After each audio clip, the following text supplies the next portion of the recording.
Salam şagirdlər, bugünkü mövzumuzun izahı olacaq. Mövzu 60 kənd təsərrüfatında yeniliklər. Bildiyimiz kimi 1870-ci ildə Azərbaycanda kənd islahatı keçirildi. Burja xarakterli bu islahat nəticəsində sahibkar kəndlərinin cüzi bir hissəsi pay torpaqlarının sahibi ola bildilər və onlar nəticədə qolçomaqlara, fermerlərə, yəni kənd burjuaziyasına çevrildilər. Sahibkar kəndlərin çox hissəsi torpağını ala bilmədikləri üçün onlar müvəqqəti mükəlləfiyyətli vəziyyətə düşdülər.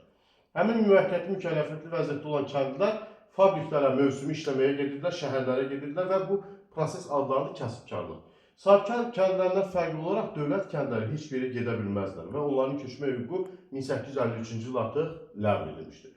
19-cu əsrdə Azərbaycanda ənənəvi sahələrdən birisi olan ipəkçiliyin mərkəzi yenə Şəki şəhəridir. Şəki Qafqazın Lyonu sayılırdı. İlk tütün fabriki də Azərbaycanda Şəkidə açılmışdı. Bu dövrdə əczaçılıqda biyon kökü adlı bir məhsuldan istifadə edilirdi. Vergilər olduğu kimi qalmaqdaydı. Yəni, yenə də kəndlər malcəhət, yəni məhsul vergisi verməlidir, bəhrə, yəni su vergisi verməlidir. 1887-ci ildə isə hərbi vergi tətbiq edildi.